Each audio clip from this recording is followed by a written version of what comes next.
Alhamdulillah bihadihi yahtadil muhtadun wa bi ni'amihi yaskurus sakirun wa bi sabilihi yujahidul mujahidun wa asyhadu an la ilaha illallah wahdahu la syarikalah al malikul haqqul mubin wa asyhadu anna muhammadan abduhu wa rasuluh al mabusu rahmatan lil alamin amma ba'd. Jamaah yang insya Allah dimuliakan Allah Subhanahu Wa Taala, saya sangat senang bisa silaturahim dengan jamaah di sini. Mudah-mudahan bulan Ramadan ini mendatangkan keberkahan kepada kita semua dan segala amal baik kita jadi kafaroh, penghapus dosa dan kesalahan kita. Hadirin, saya biasanya kajian tentang ekonomi syariah, termasuk zakat pun insya Allah terkait ekonomi syariah. Sebelumnya saya ingin menyampaikan bahwa setiap ibadah itu, apa yang kita lakukan itu mengandung dua dimensi. Sholat, zakat, saum, haji itu selalu berdampak kepada dua, yaitu hablum minallah, yang kedua hablum minanas. Setiap ibadah pasti ada kaitannya dengan hablum minallah dan hablum minanas. Contoh sholat, sholat itu secara hablum minallah jelas. Sholat itu kata para ulama mahalul munajat, tempat berdialog antara hamba dengan Tuhannya. Aqimis sholata lijikri, dirikanlah sholat agar engkau ingat kepadaku. Rasulullah pernah ditanya, apa Rasulullah hikmah, manfaat dari sholat itu? Rasulullah menjawab, kalau kamu punya rumah, di pinggir kamu ada sungai, kamu mandi 5 kali sehari, apakah badan kamu akan bersih? Tentu akan bersih ya Rasulullah. Itulah sholat. Jadi sholat ini secara hablum minallah, tempat kedekatan kita dengan Allah. Sujud kita, ruku kita itu bukti ketundukan kita kepada Allah. Dalam sholat pun ada sisi hablum minanas, harus memperhatikan orang lain. Saya ingin cerita 3 riwayat saja. Pernah Mu'adz bin Jabal jadi imam sholat, kalau nggak salah sholat isya, 1 rakaat surat Al-Baqarah, 1 rakaat surat Al-Baqarah. Kebayang bu ya, 1 rakaat surat Al-Baqarah. Lalu ada sahabat yang keluar karena tidak kuat, ya, datang kepada Rasulullah, ya Rasulullah, Mu'adz bin Jabal jadi imam panjang pisan, sementara saya banyak pekerjaan. Dan Mu'adz itu bilang orang yang keluar dari barisan sholat itu orang munafik. Saya tersinggung ya Rasulullah, saya bukan orang munafik. Akhirnya Rasulullah memanggil Mu'adz bin Jabal. Hei Mu'adz, apakah betul kamu tadi jadi imam 1 rakaat pakai surat Al-Baqarah? Betul ya Rasulullah. Apakah kamu tidak sadar ada jamaah yang keluar? Oh, itu orang munafik Rasulullah. Kata Rasulullah, jangan begitu. Kamu jangan membuat fitnah agama saya. Ya Rasulullah, ini negur imam, bukan negur jamaah, negur Kata Rasulullah, kalau kamu jadi imam, lihat kondisi makmum. Makanya ketika sholat berjamaah, palihofit, maka ringankanlah. Ya, ada ukurannya. Jadi Mu'adz bin Jabal akhirnya dimari Rasulullah menjadi imam tong panjang-panjang teuing, perhatikan makmum.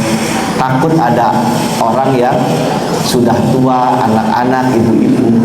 Sholat pun harus memperhatikan kondisi orang lain. Ada sebuah riwayat, ada seorang pemuda sebelumnya makan gulai, makan kambing. Biasanya orang Arab kalau makan gulai kambing itu penetrasinya pakai acar, acarnya bawang. Tentu kalau makan bawang bau nggak bu? bau, tidak sempat gosok gigi, jadi makmum. Ketika Rasulullah jadi imam, pas bilang waladhdallin, si sahabat ini bilang amin, pang tarikna napang bauna.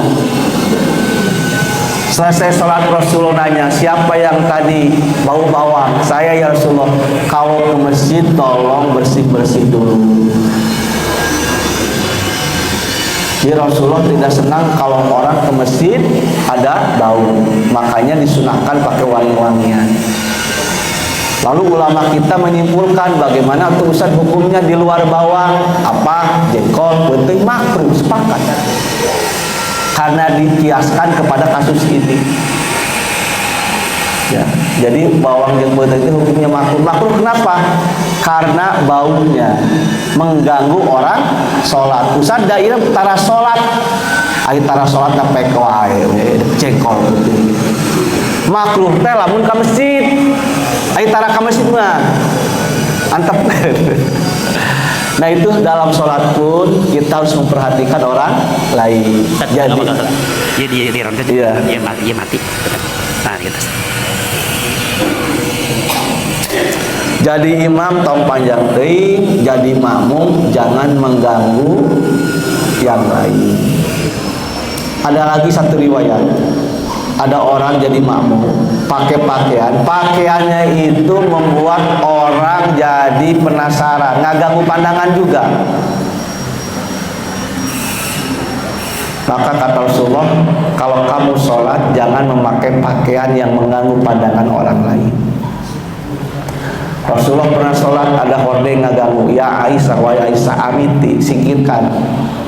Jadi teorinya kalau ingin sholat khusyuk, singkirkan sesuatu yang mengganggu. Nah, ketika kita berjamaah jangan sampai pakai pakaian mengganggu pandangan orang lain. Ada dulu tahun 98 orang ada direnggangkan ya. Orang jadi makmum ya, disuruh oleh ketua partainya supaya sholat pakai baju partai. Panghareupna kampanye di masjid. Eta jelas politisasi agama tekenging. Ya. Jadi dalam sholat pun harus memperhatikan orang lain. Sholat saja. Di setiap ibadah pasti ada hablum minallah, ada hablum minannas. Saum. Saum nabu. Ya. Kullu amal ibni Adam yudha'aful hasan aslu amsaliha ila sab'i mi'ati dhi'fin. Ini dahsyatnya ibadah saum. Setiap amal Adam oleh Allah akan dilipat gandakan 10 kebaikan sampai 700 kali kebaikan. Ini rumus amal. Satu, ada orang niat baik, lalu niat baiknya itu belum diwujudkan, maka Allah sudah memberi satu pahala. Niatul mukmin khairun min amali. Kadang-kadang niat orang beriman lebih baik daripada amalnya sendiri. Jadi ibu punya niat baik, gaduh kahayangnya kudu sae biar jadi pahala. Walaupun itu belum terwujud. Ya, ibu niatkeun mun gaduh rezeki hayang ngahajikeun si uang, enggak apa-apa, Bu sampaikan aja. Pas 10 tahun ditanya iraha atuh dihajikeun wa teh. Nah niat hunkul. Bu, dengan niat itu sudah dapat pahala. Ibu misalkan nanti mau umroh tapi belum terwujud, sudah dapat pahala. Niat baik belum terwujud, itu sudah dapat pahala. Nah sekarang niat baik alhamdulillah bisa dilaksanakan. Maka berdasarkan hadis ini riwayat Bukhari Muslim, kullu amal ibni Adam yudha'aful hasanah asru amsalihah. Barang siapa anak Adam itu berbuat baik, maka akan dibalas 10 kebaikan ila sab'i mi'ati dhifin, sampai 700 kali lipat. Itulah Rahman Rahimnya Allah.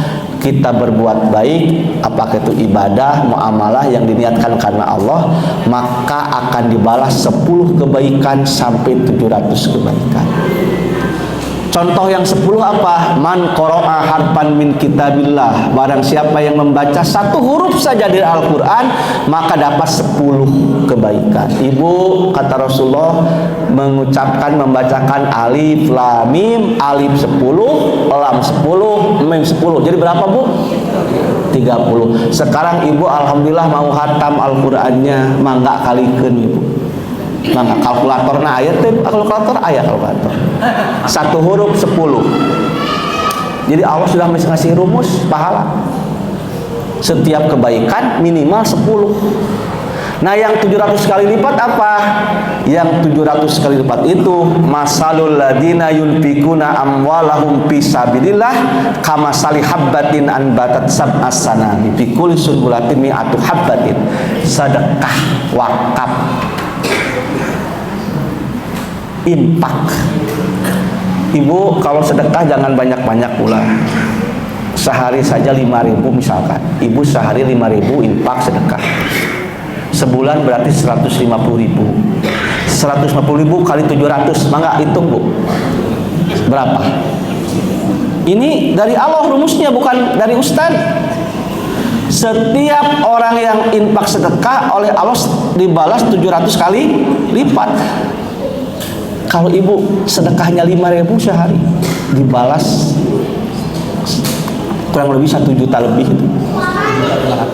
1 juta 10.500.000, 150.000 tiap bulan ibu infak, maka oleh Allah dibalas senilai 10.500.000. Cuman hasanah itu, nah ini pahami, hasanah itu bukan dal PS duit saja. Hasanah itu yang sering ibu berdoa sama bapak, itulah doa sapu jagat. Rabbana atina fid dunya hasanah wa fil akhirati hasanah. Kata Ibnu Katsir, hasanah itu yang pertama istri yang soleh, suami yang soleh, bukan istri yang cantik ya, yang soleh ya. Yang kedua, al-auladus sholih, anak-anak yang soleh. Jadi ibu, ketika ibu misalkan hidup sederhana, Ustaz abi mendakumaha rumah teh tipe 27, tipe 22, tapi gaduh suami bage, alhamdulillah, itu teh rezeki dari Allah. Berkat apa? Berkat ibadah amal baik ibu. Termasuk ibu punya anak, semuanya anak teh baik, penurut Ustaz, itu teh hasanah dari Allah. Jadi hasanah itu bukan yang sifatnya materi. Pasangan yang soleh, anak-anak soleh, termasuk kata Ibnu Katsir, rumah yang luas, yang layak, itu pun hasanah dari Allah. Kendaraan yang layak pun sama. Ilmu yang bermanfaat, termasuk kesehatan, itu pun hasanah dari Allah. Hok ibu teh sehat, alhamdulillah, orang lainnya sekarang di rumah sakit, ibu mah sehat, bisa ngaji, itu teh berarti ada investasi amal ibu, kan ibu nggak sadar. Termasuk bapak juga, bapak sehat, alhamdulillah, anak-anak soleh. Kata Ibnu Katsir, termasuk hasanah itu apa? Tetangga yang baik. Ya, ibu bagaimana kalau ibu punya tetangga anjing galak semua, stres, Bu. Bapak punya lingkungan yang baik, itu pun hasanah dari Allah. Itu dari mana? Setiap amal baik anak Adam oleh Allah akan dibalas 10 sampai 700 kali lipat. Yang 10 itu membaca Al-Quran. Membaca Al-Quran itu ibadah badaniyah. Zikir itu ibadah badaniyah qauliyah. Sementara sedekah itu ibadah maliyah. Ternyata dari rumus ini pahala yang besar itu adalah ibadah fisik atau ibadah harta? Ibadah harta. Maka para ulama membuat kaidah al ibadatul muta'addi afdalu minal ibadatil qasir. Ibadah yang berdampak kepada orang lain itu lebih utama dari ibadah pribadi. Sholat, Bu, sholat mah kepentingannya, manfaatnya buat siapa? Buat ibu sendiri pribadi. Zikir juga untuk pribadi, itikaf untuk pribadi, baca Quran untuk pribadi, supaya kita dekat dengan Allah, supaya spiritual kita bertambah dengan ibadah makdo itu. Tapi lebih utama ibadah yang berdampak kepada orang lain, itulah ibadah maliyah, itulah zakat, infak, sedekah, wakaf.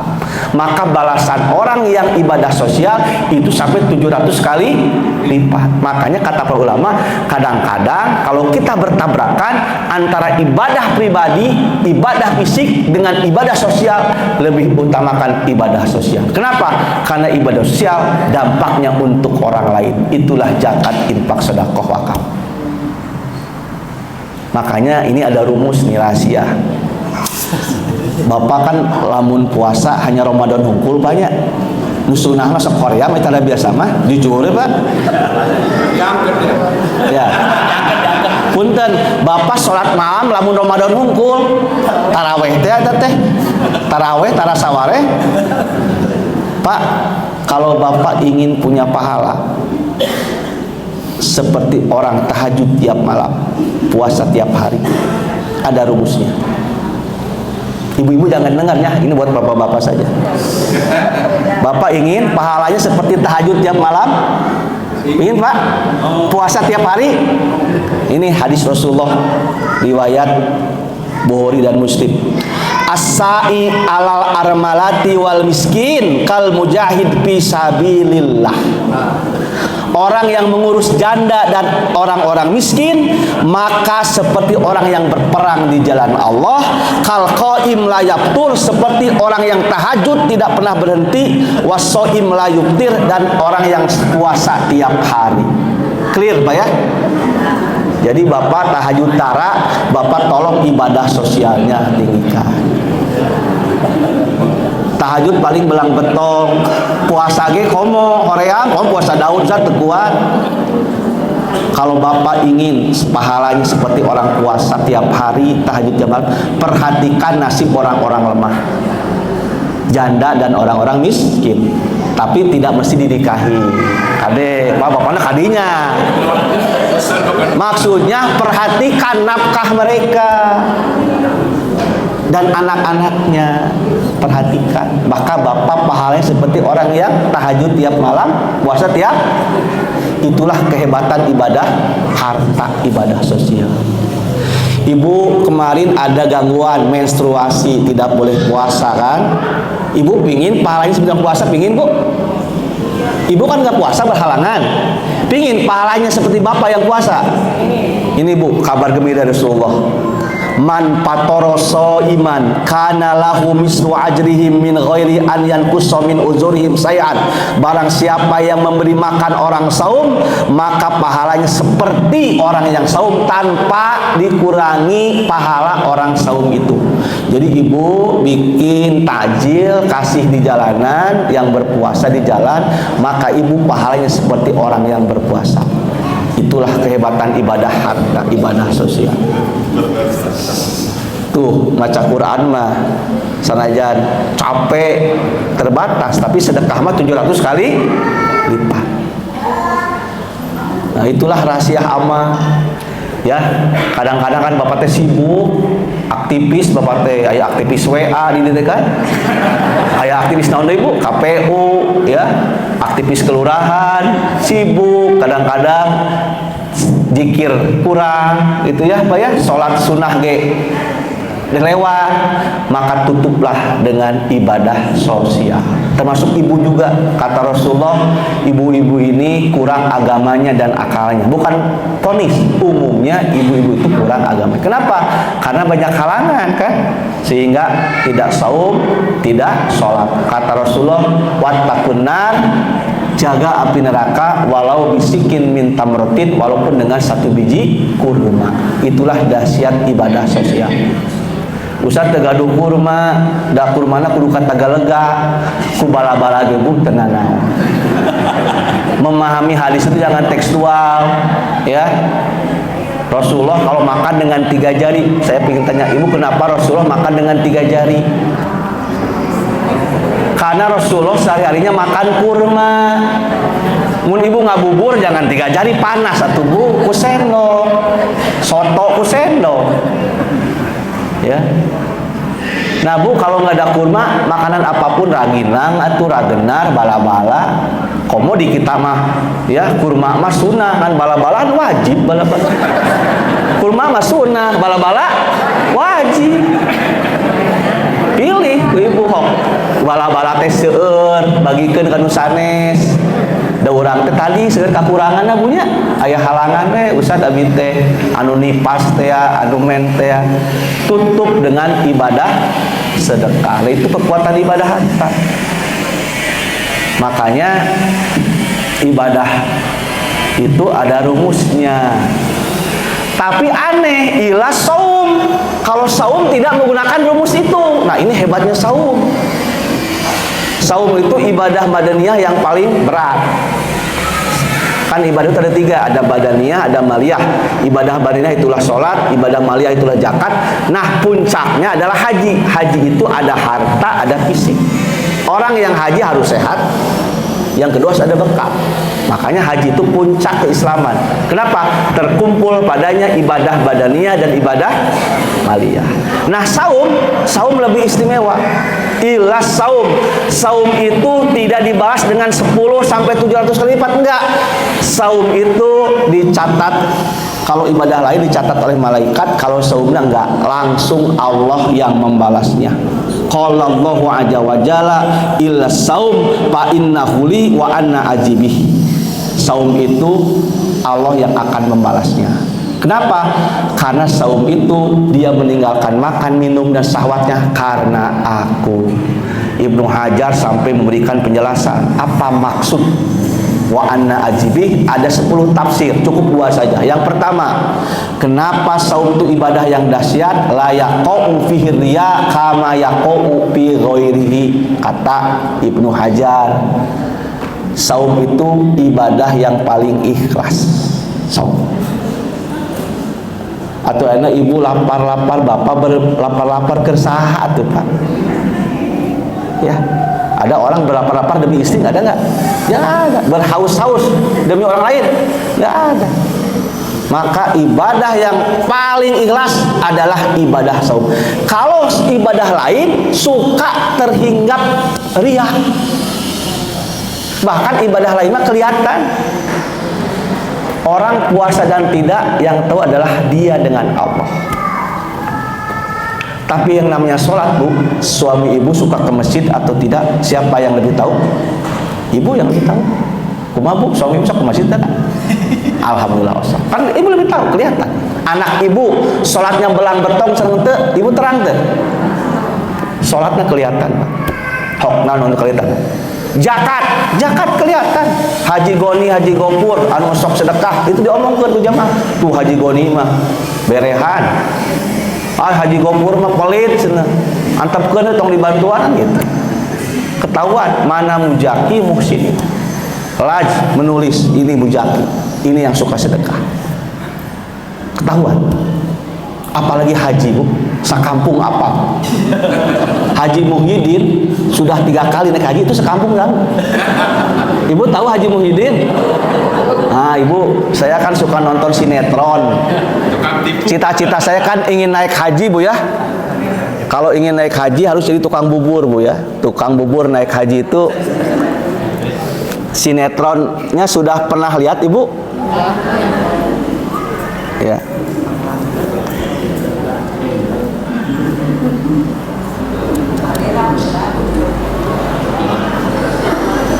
Aliran.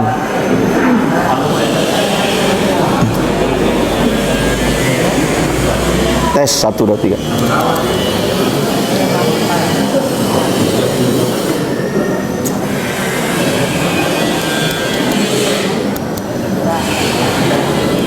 Antosan dulu ngabuburit punya. Tes 1 ya, alhamdulillah. Saya ingat Ibu sinetron itu. Putrinya tuh pernah marah ke Haji Muhyiddin itu, Abah itu kalau berbuat baik, kalau ibadah harus ikhlas tuh malu. Abah mah pingin kelihatan aja, pingin ria aja, nggak boleh gitu sia-sia amal Abah. Pokoknya Abah harus ikhlas. Akhirnya malu Abah. Haji Muhyiddin itu malu. Ya udahlah, nanti Abah kalau kurban tolong ya, jangan sombong. Kalau bisa Abah jangan menyebut-nyebut ini kurban Abah. Iyalah. Akhirnya ketika menjelang kurban, Haji Muhyiddin mengikuti saran putrinya, ya, kurbannya itu 3 ekor sapi. Ingin ikhlas. Akhirnya hansipnya dipanggil, Lih sini Lih. Semali itu dipanggil sama Haji Muhyiddin. Hei Lih, ini kurban 3 ekor sapi, tolong jaga ya di lapang tuh. Tulis hamba Allah. Wah, kenapa Pak Haji? Pokoknya kamu harus ikut. Tulis hamba Allah. Saya pengen ikhlas. Oh siap Pak Haji. Jadi 3 ekor sapi itu ditali di lapang Bu ya. Tulis hamba Allah. Tiap hari orang pada ngelihat, ada yang pegang-pegang sampai jadi ribut. Ini teh siapa kurbaninya sampai 3 ekor sapi, 3 ekor sapi yang gemuk, hamba Allah, sampai ribut. Si Pak Haji teh di depan rumah lihat teh. Akhirnya rewas oge, takut diaku ke orang lain. Dapat duduk itu usaha ya teh. Gitu ya. Akhirnya Haji Muhyiddin terkuat, dipanggillah si Mali, Lih sini. Kalau ada yang tanya siapa hamba Allah, jawab ya Haji Muhyiddin. Tuh Bu, udah ikhlas teh. Nah itu akhirnya Haji Muhyiddin pun nggak bisa terus saja. Nah itu Bu, ya kurban kelihatan, haji kelihatan, tapi puasa mah tidak dibalas dengan rumusan 10 sampai 700 kali lipat. Kalau saum kita benar, imanan wahtisaban, surganya khusus. Ya. Nah, tapi tetap ibadah yang utama itu kata ulama tetap ibadah sosial, ibadah maliyah. Makanya ada pertanyaan, Ustadz, bagi perempuan yang menyusui dan hamil itu qada apa fidyah? Ada 3 mazhab, 3 pendapat.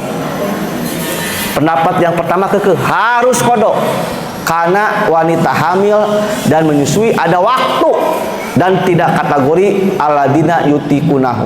Ini pendapat beberapa sahabat, diikuti oleh beberapa mazhab. Pendapat yang kedua enggak, opsi fidyah, lebih baik fidyah. Kenapa? Karena wanita hamil dan menyusui itu dianggap aladina yutikunahu. Justru kalau puasa akan madorot kepada bayinya, pada rahimnya. Lebih baik, dan ketika menyusui itu pun waktunya kan 2 tahun menyusui itu, maka lebih baik mengambil opsi fidyah. Kalau pendapat yang ketiga, mangga bade di qada, bade di fidyah. Pilih mana yang lebih kuat. Tapi kalau saya secara pribadi lebih baik ibu hamil dan menyusui, opsinya adalah fidyah. Kenapa fidyah? Ibadah sosial. Ada dampak ke orang lain. Tetangga kita kan lumayan, apalagi beras mahal sekarang. Lebih baik fidyah, opsi fidyah. Ustaz, abi pada 2 dana, mangga qada dan fidyah, nggak salah-salah juga. Ya, masing-masing ada dasarnya kok. Ustaz, abi pada qada, ya mangga. Tapi saya secara pribadi lebih baik ambil opsi fidyah. Kenapa? Al ibadatul muta'addi afdalu minal ibadatil qasir. Kadang-kadang ibadah harta itu lebih utama daripada ibadah pribadi yang sifatnya fisik. Kenapa? Karena kebermanfaatannya. Bahkan barang siapa yang berniat untuk ibadah haji tetapi dia lebih mengutamakan ibadah mementingkan orang lain, ketika tidak sempat haji sampai wafat maka dia dapat pahala haji. Sampai begitu. Ini ada cerita seorang kiai Betawi, Ridwan Saidi, tokoh Betawi, pernah bercerita ada seorang kiai Betawi dulu zaman Belanda, dia mengumpulkan uang ingin pergi ke Mekah. Sudah uang terkumpul, siap pergi ke Mekah. Singkat cerita, jembatan di kampungnya runtuh. Kalau jembatan ini nggak dibangun, kasihan satu kampung nggak bisa keluar kampung, bahkan nggak bisa ke kota. Dan semua sulit kalau ingin gotong royong berderma. Akhirnya kiai ini mengeluarkan uangnya tabungan untuk haji itu untuk kepentingan membangun jembatan. Sampai akhirnya si kiai ini tidak sempat ke Mekah, keburu meninggal. Insya Allah saya yakin Tadi kadang-kadang niat orang mukmin itu kata Rasulullah lebih baik daripada amalnya. Sudah kuat dia ingin ke haji, tidak keburu uangnya untuk membangun jembatan, keburu meninggal. Allah Maha Adil, yakin pahala hajinya dapat, jangan khawatir. Itulah kekuatan ibadah maliyah. Nah sekarang itulah pengantar Ustaz ya. Nah sekarang temanya tentang zakat gitu ya. Ibu gini ya, kenapa zakat itu harus dikeluarkan? Pertama, dalam ajaran Islam semua harta yang kita miliki itu hakikatnya dari Allah. Tidak ada boleh mengklaim ini harta dari saya. Kenapa Qarun diabadikan dalam Al-Quran? Ketika dia sukses jadi pengusaha besar, kaya raya, dia menafikan peran orang lain dan peran Allah. Saya kaya raya karena ilmuku. Sementara dalam Al-Quran ditegaskan, di dalam harta kamu ada hak orang lain. Bahkan dalam riwayat lain, kamu kuat, kamu sukses bidu apaikum, kamu jadi pengusaha kaya raya karena jasa orang-orang lemah di sekitar kamu. Jadi kita jangan sampai memandang harta yang dititipkan Allah kepada kita itu adalah sepenuhnya milik kita. Itu adalah titipan dari Allah. Dan yang kedua, di dalam harta kita ada hak orang lain. Rasul menyebutnya zakat itu adalah kotoran. Jadi ketika ibu mengeluarkan dana zakat ibu, itu hakikatnya kotoran, membersihkan harta ibu. Yang ketiga, kenapa zakat itu penting? Ini dari sisi sosial dan politik. Yang pertama, kata Imam Al-Juzani, jangan sampai di masyarakat muslim ada Robin Hood. Itu hikmah adanya zakat. Jangan sampai di masyarakat Islam ada Robin Hood. Ibu tahu Robin Hood? Ada dulu di RCTI tiap malam Senin, malam Minggu, layar emas. Pemerannya Kevin Costner, saya masih ingat tentang Robin Hood. Kevin Costner itu merasa ditipu oleh pendeta, disuruh jihad, perang salib. Padahal perang salib itu bagi dia ngapain? Berdarah-darah, tidak ada maknanya. Dia kecewa. Ketika perang salib dia ketemu temannya seorang muslim dari Maroko. Dan dia banyak belajar ilmu pengetahuan dari orang Islam ini. Ketika balik ke lemburna, masyarakat Duafa itu kasihan, didolimi oleh kaum feodal. Akhirnya dia marah. Geus katipu ku Paus Paulus, disuruh perang salib, padahal ini perang salib demi kekuasaan, itu ya, bukan perang suci bagi dia, si Robin Hood. Akhirnya dia ingin membela orang-orang lemah. Caranya bagaimana? Karena dia jago perang, jago pedang, akhirnya merampok orang-orang kaya, lalu harta hasil rampasannya, perampokannya dibagikan ke orang miskin. Itu niatnya baik, tapi caranya salah. Niatnya baik, ingin membantu orang miskin, tapi caranya rampok. Dalam Islam nggak usah ada perampokan seperti itu.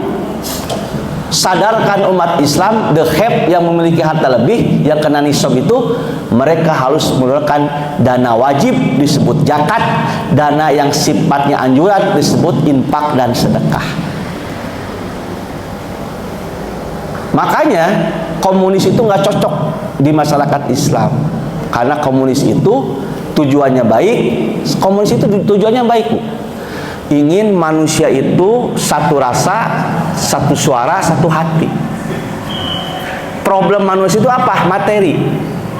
Jadi kata Karl Marx, problem manusia mah materi. Sumber konflik itu adanya di materi. Supaya tidak konflik, bagaimana? Di masyarakat tidak boleh ada dua kelas, kelas borjuis dan kelas proletar. Borjuis orang kaya, proletar orang miskin. Itu nggak bagus. Bagaimana supaya adil? Maka ekonomi harus di tangan negara, disebut ekonomi komando. Semua distribusi, konsumsi, termasuk produksi diatur oleh negara. Di negara komunis sampai ekstrim, gaji presiden sama dengan gaji supir. Bagus nggak Pak itu konsepnya? Bagus. Niatnya bagus, ingin ada keadilan, cuman adilnya menurut Karl Marx seperti itu. Dalam Islam, innamal mu'minuna ikhwatun, sesama mukmin itu bersaudara. Ketika ada seorang mukmin yang sakit, maka saudaranya harus merasakan sakit. Nah, alat berbagi itu disebut dengan zakat. Nah, zakat itu sebagai instrumen alat supaya dalam masyarakat Islam ada, pertama, membantu orang miskin. Yang kedua, membantu orang-orang yang nganggur. Yang ketiga, jangan sampai ada kesenjangan yang sangat tinggi. Jadi kalau kita baca buku ekonomi, problem ekonomi sejak dulu sampai zaman sekarang cuma 3: kemiskinan, pengangguran, dan kesenjangan. Indonesia itu 3 problem ini masih kemiskinan, masih lumayan, sekian berapa juta itu kemiskinan. Yang nganggur juga masih banyak anak-anak kita. Nah, yang parah itu yang ketiga Indonesia itu kesenjangan. Yang kaya makin kaya, yang miskin makin miskin. Kesenjangan itu ada kesenjangan wilayah antara kota dan desa, kesenjangan antara Jawa dengan Sumatera dengan Papua, kesenjangan antara buruh. Dalam ekonomi syariah, biar adil, seorang buruh itu, pekerja itu jangan sampai ada kesenjangan gaji. Punten. Waktu saya belajar ekonomi Islam di UGM, saya tanya Direktur Pasca, Pak Direktur, mohon maaf saya kepo, ada apa relatif Bapak digaji berapa? Saya di sini digaji 50 juta. Direktur Pasca Sarjana digaji 50 juta. Saya tanya ke OB, ke petugas kebersihan, itu digaji 3 juta. Saya tanya OB itu, Bapak punya anak berapa? Saya punya anak 5. Gaji 3 juta. Direktur Pasca punya anak 2, gaji 50 juta. Adil nggak? Itu Indonesia. Anak 5, penghasilan 3 juta. Kebayang nggak, Bu? Biaya makannya, minumnya. Tapi bisa hirup, Ustaz. Alhamdulillah bisa hirup, Pak BK itu sama. Tapi kan kualitas hidupnya. Ini dalam satu gedung. Top manajer digaji 50 juta, yang paling bawah 3 juta. Itu menurut saya tidak syariah. Itu kesenjangannya tinggi. Kalau ingin syariah bagaimana? Direktur Pasca 50 juta, OB minimal 15 juta, baru fair. Baru fair. Kalau komunis bagaimana? OB 50 juta, Direktur Pasca Sarjana 50 juta. Itu komunis. Kalau Islam enggak, Islam itu mengakui adanya perbedaan kaya dan miskin. Kenapa? Karena rezeki itu ada yang dijamin, yang dijemput, ada yang dijanjikan oleh Allah. Rezeki yang dijamin semua makhluk sudah dijamin. Semut sudah ada rezekinya. Cak-cak ini saya rezekinya. Bayi yang lahir ada rezekinya. Tapi ada rezeki yang memang harus dijemput, hasil usaha. Inilah yang melahirkan kaya dan miskin. Dan yang ketiga, umat Islam itu sangat hebat konsep rezekinya, ada rezeki mau'ud, rezeki yang dijanjikan Allah bagi orang-orang soleh, orang-orang ikhlas. Itulah rezekinya yang didambakan oleh para ustad, min haitsu la yahtasib. Nah, untuk rezeki yang lewat usaha jangan sampai ada kesenjangan. Makanya di negara Arab banyak memilih sistem sosialis, karena sosialis menjanjikan keadilan, kebersamaan. Gitu ya. Kenapa sosialis? Karena sosialis itu tidak anti agama, beda dengan komunis. Kalau komunis itu anti agama. Kalau sosialis itu diapresiasi oleh Sokro Aminoto sampai menulis sosialisme Islam. Nah, Bu, jadi dalam hidup muamalah ini banyak kesenjangan. Kemiskinan, pengangguran. Alat untuk membantu yang 3 ini apa? Ya itulah zakat, infak, sedekah, alatnya itu. Allah sudah memberikan instrumen yang namanya konsep zakat. Bukan bank. Kalau orang barat membangun bank untuk kepentingan ekonomi dan kesejahteraan, maka orang barat membangun konsep bank. Kalau Islam Quran membangun konsep zakat. Zakat dengan bank sama, Bu. Bank itu adalah lembaga intermediasi di tengah. Saya bankir yang punya bank, berikut dengan perusahaannya.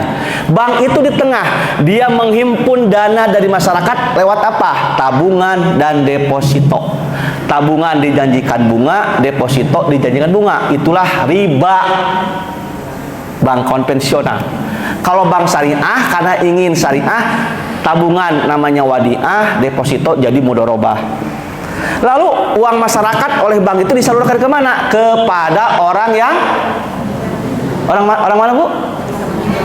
Orang yang membutuhkan dana, bukan orang miskin. Orang kaya justru yang ke bank itu. Dan orang miskin nggak mungkin diterima ke bank. Kenapa? Nggak punya jaminan.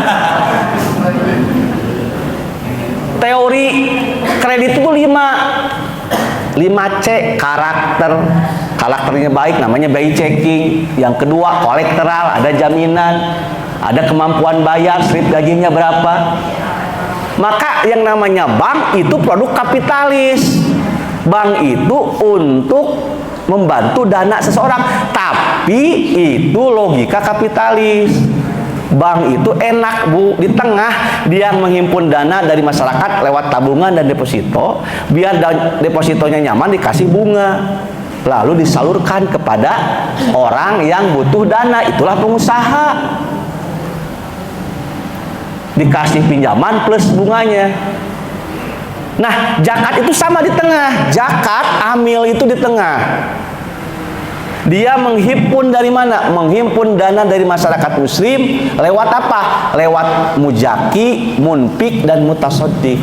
Jadi yang namanya laj amil itu mengambil dana wajib disebut zakat, dana sunnah itulah infak dan sedekah. Fidyah pun ditarik. Lalu disalurkan kemana? Kalau zakat disalurkan oleh amil ke 8 asnaf. Itulah fakir, miskin, mu'alaf, burimin, ibu sabil. 8 asnaf. Kalau bank tidak, menghimpun dana dari deheb, orang yang punya kelebihan uang, ditabung, didepositokan, lalu diberikan kepada pengusaha yang butuh dana. Dan orang miskin malah diberiin je, kecuali KUR dan KTA, kredit tanpa agunan, program pemerintah itu. Kecuali ibu jadi aktivis Bank Emok. Bank Emok itu begini, ingin ngasih dana ke orang-orang yang miskin menengah, tapi nggak punya jaminan. Akhirnya jaminannya adalah kolektoral sosial. Kelompoknya 10 orang dikasih pinjam 3 juta ewang. Ketika macet 1 orang harus dibantu oleh 9 orang. Namanya tanggung renteng. Tapi Bank Emok. Tanggung rentengnya nggak ada masalah kalau niatnya tulus, namanya kapalah, saling menanggung. Yang masalah itu Bank Emok itu terjadi di Jawa Barat, terutama di Kota Bandung, karena bunganya besar dan ibu-ibu yang tidak niat hutang dipaksa kudu nginjem. Yang kedua, tanpa izin suami. Jadilah konflik. Nginjem 3 juta, nambah jadi 5 juta, jaminannya nggak ada. Jaminannya ada kelompok. Ketika ini macet 9 orang, kudu nanggung. Akhirnya jadi konflik juga. Itu terjadi. Nah, kalau zakat enggak. Zakat itu menghimpun dana dari orang yang punya kelebihan. Itulah zakat, disalurkan kepada 8 asnaf. Dan yang di tengah namanya amil. Dan amil oleh Allah dihargai, boleh mengambil dana zakat walaupun orang kaya. Makanya di Jakarta ada pengurus lembaga amil zakat, gajinya 50 juta per bulan. Tong sirik. Daku Allah diizinan. Amil mah punya jatah maksimal 12%. Ku Allah sudah diizinan amil mah, asal bener gawena. Bahkan di Jakarta ada apa? Lembaga amil zakat swasta per bulan 50 juta. Teman saya itu. Kenapa? Karena menghimpun dana minimal tiap bulan 50 miliar. Setahun 1 triliun. 12% jadi 1 triliun berapa coba? Halal itu ku Allah terus ku ulama terus dipatok kanggo amil sekian persen. Boleh. Tong sirik. Pegawai bank pun sama, apalagi bank. Semakin tinggi jabatannya gajinya gede, apalagi ada tantin. Saya di bank sebagai komisaris syariahnya gitu ya. Kadang-kadang lumayan kalau ada tiap tahun ada bonus gitu ya. Kenapa bank? Karena mesin uang di situ. Nah, jadi zakat itu konsep Islam, konsep kapitalisme bank lah. Bank itu untuk bisnis. Kadang-kadang cuman bank itu salahnya apa? Pakai bunga, pakai riba. Apa itu bank syariah? Ingin menghilangkan bunga, pakai sistem akad-akad syariah. Kalau zakat itu sama dengan bank, tapi zakat itu untuk kepentingan sosial. Jadi itu Bu hikmahnya, kenapa kita harus berzakat, agar bisa membantu saudara-saudara kita. Yang kedua, jangan sampai menimbulkan konflik. Nanti kalau tidak ada zakat bisa jadi ada Robin Hood. Saya yakin banyak Robin Hood di Indonesia. Kalau haji-hajinya paralit, dirampok saya yakin. Tapi kalau hajinya zakat, sedekah, berwakaf, masyarakat tidak akan memusuhi. Bager Pak Haji, itulah menurut kapitalis namanya CSR. Corporate Social Responsibility, tanggung jawab sosial perusahaan. Tuh orang barat teh nurutan Islam sebenarnya. CSR teh zakat teh di urang mah infak sedekah. Di ngaranna meh keren CSR. Setiap perusahaan wajib berbagi kepada masyarakat setempat. Bahasa teh keren CSR. Eta teh amanah ti PBB. Kesepakatan global para ekonom, setiap perusahaan harus mengeluarkan dana CSR-nya. Urang mah zakat, infak, serotos aya instrumennya. Terus yang kedua, zakat itu beda dengan pajak. Ada kiai di Indonesia yang menyamakan pajak dengan zakat. Kalau orang sudah bayar pajak berarti sudah bayar zakat. Kalau sudah bayar zakat berarti sudah bayar. Nggak bisa. Zakat itu perintah Allah, pajak itu perintah Jokowi. Kan beda. Beda. Zakat itu untuk 8 asnaf fakir miskin yang paling utama. Kalau pajak mah untuk ASN. Punten tong bangga jadi ASN. Uang negara itu paling banyak biaya rutin ASN. Nu ngariweuh ke negara teh ASN. Tapi dah pun bapak ge ASN eta. Alhamdulillahnya pun bapak ge kemenag sami. Alhamdulillah dapat rumah dari BTN. Jadi beda pajak dengan zakat. Tidak bisa samakan. Kalau zakat itu untuk 8 asnaf yang memang dalam keadaan lemah mereka itu. Termasuk orang Ibnu Sabil, orang kaya, jalan-jalan ke Bali, kapalingan, sengsara di situ, boleh dana zakat. Dia kaya teh di lemurna. Pas melancong, misalnya Bu ya, kehilangan barang apa, itu namanya Ibnu Sabil. Termasuk orang yang terlilit utang, itu pun harus kena dana zakat, gorimin. Cuman utang apa? Para ulama memberikan batasan. Orang yang terlilit utang karena dia membela, dia berjuang. Ibu mah kan terlilit utang, terlilit cicilan. Kan di sini semua ahli nyicil wal jamaah. Motor, mobil, itu mah bukan gorimin gitu mah. Enak wae abi gorimin saat gedung cicilan KBSI 15 tahun. Ah, kita mah mangga we da teu udunan, enggak bisa. Nah, zakat itu alat keadilan ekonomi. Dengan zakat orang bisa berbagi. Sebenarnya ada yang lebih dahsyat lagi setelah zakat. Apa? Wakaf. Wakaf itu apa dahsyatnya? Dari sisi kuota pahala. Saking rahman rahimnya Allah, Allah memberikan konsep sodakoh jariyah. Ada 3 amal yang tidak pernah putus apabila sudah meninggal. Salah satunya sodakoh jariyah. Itulah kata Ibnu Hajar wakaf. Bu, gini ya, kenapa para sahabat, kata Imam Syafi'i, semua sahabat mewakafkan. Utsman bin Affan wakafnya sumur. Sumur ini dulu milik orang Yahudi. Kasihan orang Madinah kalau pingin air bersih seperti air Zam-Zam, kualitasnya itu sumur Yahudi. Dibeli mahal. Akhirnya Utsman bin Affan bisa nego, akhirnya sumur itu bisa dibeli. Awalnya gantian, setengahnya air seluruhnya diwakafkan. Yang kedua, Umar bin Khattab punya harta terbaiknya mana? Kebun di Khaybar. Khaybar itu daerah utara Madinah seperti Lembang, produktif, bekas pertahanan Yahudi. Akhirnya ditaklukkan oleh Islam. Umar bin Khattab datang Rasulullah, ya Rasulullah, saya punya tanah yang menjadi tanah Kamamet, tanah terbaik saya.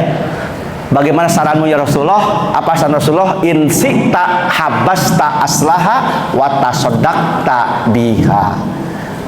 Ini mah pendapat saya, kata Rasulullah. In syi'ta, jika kamu berkenan.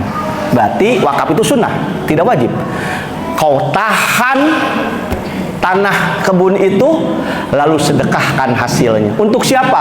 Untuk saudaramu boleh, untuk tamu boleh, untuk orang miskin boleh, untuk siapapun boleh, termasuk untuk walinya, najirnya. Bigori mutawamulin. Yang penting najir itu mengambil dari wakaf itu jangan sampai berlebihan. Itulah wakaf. Sampai Khalid bin Walid datang kepada Rasulullah, ya Rasulullah, orang lainnya wakaf teh kebon, sumur. Abdurrahman bin Auf sampai 10.000 kuda perang.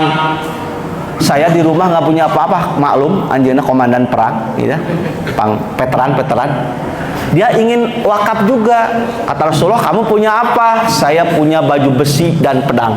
Bolehkah saya wakafkan? Boleh, kata Rasulullah. Akhirnya Khalid bin Walid mewakafkan pedang dan baju besinya. Tah bu, anu ngabela urang mah sebenarnya wakaf. Kenapa gini? Yuk kita hitung-hitungan amal. Usia kita paling 60 tahun, 70 tahun. Pertanyaannya, selama 60 tahun ibu sudah berbuat baik apa, amal soleh apa yang bisa mengundang surga Allah ke ibu? Hok, hitung-hitungan. Pakai sholat lah, sholat kira ayeuna we ibu teh husuk teh lah. Baheula mah ulin wae. Hok, tambah tipes 5 tahun. Bapak hok pakai naon, makanya wajar dalam hadis kamu masuk surga bukan karena amal. Sorry ya, kata Allah. Amal bapak mau bisa tuh dibandingkan dengan surga Allah.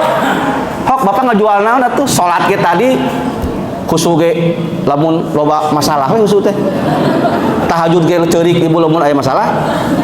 Kesenang matara inget Allah, hok jualan naon atuh? Sedekah ge naon, gaji 10 juta sedekah cuman 1.000 perak naon atuh teu sebanding. Makanya kamu masuk surga kata Rasulullah bukan karena amal, sorry, gak bisa, tapi karena rahmat Allah. Nah, rahmat Allah itu diberikanlah konsep wakaf. Bisa jadi punten bu, ibu nanti kan di mizan, semua akan menghadapi pengadilan akhirat. Semua ditimbang amalnya. Ada amal soleh, ada amal salah. Bisa jadi pasti timbang amal soleh na 50%, amal salah na 50%. Dek kumaha tabu malaikat bingung. Kumaha ditimbang teh 50-50 ya, skor teh. Nu soleh na 50%, anu salah na 50%, bari kumaha. Tapi ini cerdas. Duit warisana teh dicokot, dibikeun ka madrasah. Akhirnya jadi wakaf. Akhirnya ketika meninggal terus kuota amal baiknya nambah. Nu asal 50-50 punya pas meninggal teh naik terus. Nah, itulah fungsinya wakaf. Bisa jadi bapak teh amal teh pas-pasan. Kan bapak cerdas finansial, kata Rasulullah, orang yang cerdas itu adalah yang siap menghadapi kematian. Bawa amal soleh. Amal soleh yang mengalir adalah ilmu yang bermanfaat. Eta mah bagian ustad, alhamdulillah. Yang kedua, investasi anak soleh, ibu. Investasi anak soleh, bu ya. Itu juga akan mendoakan kita, karena ada orang yang mau masuk neraka ditahan. Kamu masuk surga. Kenapa? Gara-gara doa anak-anakmu. Alhamdulillah. Nah, yang ketiga wakaf, sedekah jariyah, mengalir terus. Nah, ibu sekarang cek di rumah ibu. Ibu kan aktivis Tupperware. Cing, ibu eta Tupperware di lomari dipajang ke naon gunana? Ngabibita tatangga. Meh apaleun ibu teh gatuh Tupperware gitu. Di lomari teh ngajajar we Tupperware teh. Nanaonan, Bu? Coba Tupperware ibu bikeun ka anak-anak yatim, ka santri dipake tiap hari eta anu jadi ngabela urang di akhirat. Nah, naonan dipajang. Seueur santri anu salap karunya teuingnya alat masakna teh garoreng bikeun tah naon dipajang. Ibu gaduh karpet. Ibu karpet teh mun dipake lamun arisan kan? Dan loba karpet teh naon tuh Bu dipake ditilepan bikeun ka masjid. Jadi tempat sujud eta sedekah jariah mah. Nah kadang-kadang kita tidak cerdas gitu ya. Dan ibu mun hitung-hitungan naon ibu yakin langsung masuk surga. Salat lagi biasa-biasa. Ya. Makanya penting ibadah maya itu di sini, Bu ya. Nah, ini ada cerita Bu, kekhawatiran itu kan ada salah seorang sahabat, ya Rasulullah, kapan hari kiamat itu? Wah, Rasulullah mau sholat, ayo nanya, eta keren. Ya Rasulullah, ira hari kiamat, kapan hari haknya kiamat teh? Rasulullah tidak langsung menjawab, udah boleh sholat Pak, jadi imam selesai, mana nunemen harusnya? Kata Rasulullah, kalau saya ditanya kapan hari hak sholat, saya tidak tahu. Jangankan saya, malaikat Jibril pun tidak tahu. Pasti Rasulullah ditanya kapan hari kiamat, Allah yang maha tahu. Tapi kalau ditanya bagaimana tanda-tanda kiamat, Rasulullah banyak cerita. Tapi kapan hari kiamat, nggak tahu. Akhirnya Rasulullah balik nanya, ma'adad talaha, kamu nanya hari kiamat, apa yang kamu sudah siapkan menghadapi hari kiamat? Tah si pemuda langsung cerik Bu, waduh ya Rasulullah, justru saya tidak siap kalau besok kiamat. Kenapa? Karena sholat saya biasa-biasa, puasa saya hanya Ramadan hungkul, lagi era we untuk puasa ge. Sedekah saja ge, tersabaraha ya Rasulullah, tapi saya ingin masuk surga. Tah gitu, bangsa urang mah kala ditu tah. Saya ngaku si pemuda sholat biasa-biasa, puasa ge lah, sedekah ge, tapi saya ingin masuk surga. Waduh, kata Rasulullah berat atuh gitu mah. Akhirnya dia ngaku, ya Rasulullah, saya punya suatu amalan. Apa? Aku adalah orang yang sangat mencintaimu ya Rasulullah. Allah dan Rasulnya sangat aku cintai. Nah, di situ Rasulullah terenyuh. Waduh, budak teh hebat gitu ya. Saya bisa masuk surga? Akhirnya Rasulullah menjawab, almar'u ma'a man ahabbahu. Seseorang kelak di akhirat akan dikumpulkan bersama orang-orang yang ia cintai. Si pemuda itu langsung gembira, sampai sahabat lain cemburu. Ya Rasulullah, apakah jawaban itu untuk si fulan? Tidak, berlaku untuk umatku. Barang siapa yang mencintai Allah dan Rasulnya, barang siapa yang mencintai Abu Bakar, barang siapa yang mencintai Umar bin Khattab, maka akan dikumpulkan kelak bersama mereka. Jadi ibu cukup dengan mahabbah ibu kepada Rasulullah, insya Allah ibu akan bersama Rasulullah. Cuman kan ibu ini pengadilan akhirat. Ngaku pendukung Rasulullah, buktinya apa ibu pendukung Rasulullah? Gak bisa ngaku curang-curang pas di MK, lihat mana kecurangan aja teh. Kan seueur narasi curang-curang, buktikan. Ibu ngaku pendukung Nabi Muhammad, naon buktina? Gak bisa, nanti ada pembuktian di pengadilan akhirat itu. Seperti sekarang kan curang-curang, sulit membuktikannya. Yang penting mah kata Imam Ghazali, udahlah. Kita kan orang puasa, jangan sampai puasa kita curang, Bu. Jangan sampai puasa kita curang. Kali beli nuduh kabar curang, bisi kurang puasanya puasa curang. Dina Ihya Ulumuddin dibahas, apa itu puasa yang curang? Puasanya yang banyak HS. Yang banyak tidur, Pak. Kan kenapa curang coba?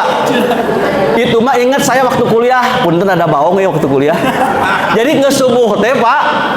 Langsung welek tidur, bangun jam 3, jam 2, seger kan?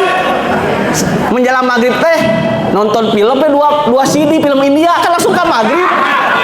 Nah, eta puasa, eta teh puasa yang curang Pak. Nu loba tidur, batur mah puasa teh subuh, ieu mah nya barudak urangnya jam 2 hareudang teh ngeunah nya langsung nonton TV, YouTubean mah maghrib cenah. Kitu puasa teh. Ternyata puasa yang curang. Nah, Bu, kembali lagi, nanti buktinya apa kita cinta Nabi?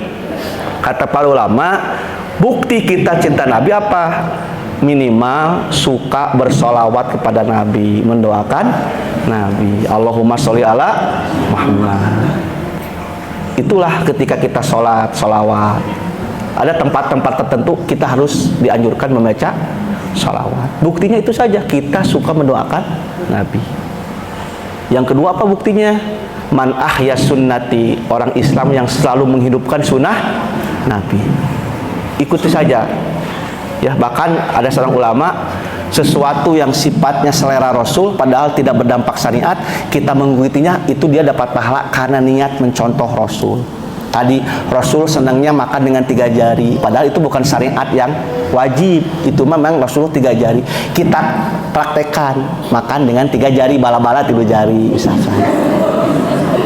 Dan 5 jari mah itu nu hawak. Rasul itu sukanya pakaian warna putih, nggak apa-apa, walaupun itu tidak berdampak secara hukum. Dalam usul fikih namanya jibiliyah atau as-sunnah goyer tasriyah gitu ya. Tapi kalau kita ingin menjadi Rasul, boleh. Sekarang lagi viral bahwa rambut Rasul itu sampai panjang, Pak. Segini rambut Rasul. Boleh kalau niatnya mencontoh Rasulullah, bukan mencontoh Metallica, tapi mencontoh Rasulullah. Jadi walaupun itu pribadi Nabi, kita karena cinta kepada Nabi, Pak ya, boleh. Termasuk misalkan yang celananya di atas mata kaki karena ingin mencintai sahabat dan Rasulullah yang beli mata kaki, ya walaupun itu hukumnya ya di kita ada takyid sebenarnya huyalanya yang kita jadikan pegangan, tapi kalau orang niatnya ingin mencontoh Rasul, nggak apa-apa dapat pahala karena niatnya ingin mencontoh Rasulullah. Makanya kenapa Abu Bakar itu jadi presiden setelah Rasulullah? Satu kesimpulannya, tidak ada sahabat Nabi yang seperti Rasulullah dalam hal sunnah kecuali Abu Bakar. Itu hebatnya seorang Abu Bakar As-Siddiq. Nah, nanti Bu, kalau kita hitung-hitung amal, apa sih yang harus dibanggakan?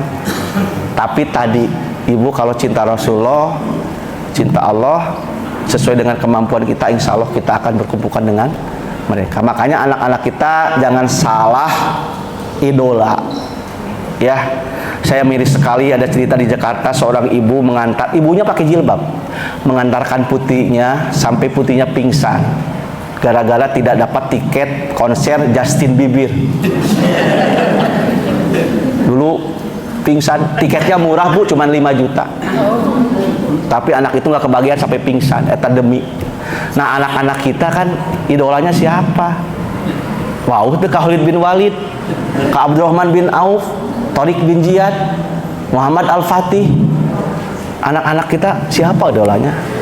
Bagaimana akan berkumpul bersama Rasulullah dan sahabat? Dan idola lagi David Beckham atuh. Jeung Ronaldo. Makanya hati-hatilah anak-anak kita, harus jangan salah idola ya. Nah itu Bu, pentingnya ibadah itu pasti oleh Allah akan dibalas. Cuman ternyata ibadah maliyah itu lebih dahsyat, lebih besar. Bisa jadi Bapak itu tadi sibuk ibadah sunnah yang sifatnya fisik lemah, tutup dengan ibadah maliyah. Itu saja Kang, mudah-mudahan ada manfaatnya. Sekian, aku lu qouli hada wa astagfirullah li wa lakum. Wassalamualaikum warahmatullahi wabarakatuh.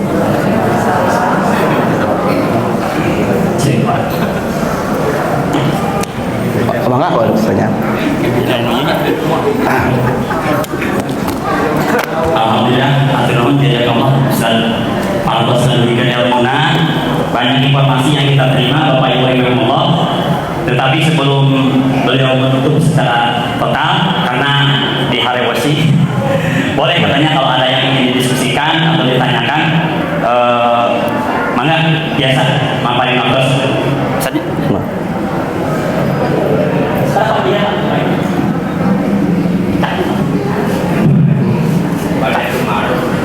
Iya. Uang zakat jauh kalau perdagangan diambil hadiah ke karyawan saling sanesna. Ada anu kahiji, anu kedua, apakah setiap orang ada bisikan jelek dan baik? Itu kan? Iya. Tadi langsung aja ditambung lah. Langsung ya. Langsung aja. Memang sering terjadi ngasih ke karyawan tapi dana zakat, boleh enggak? Sebenarnya zakat itu dalam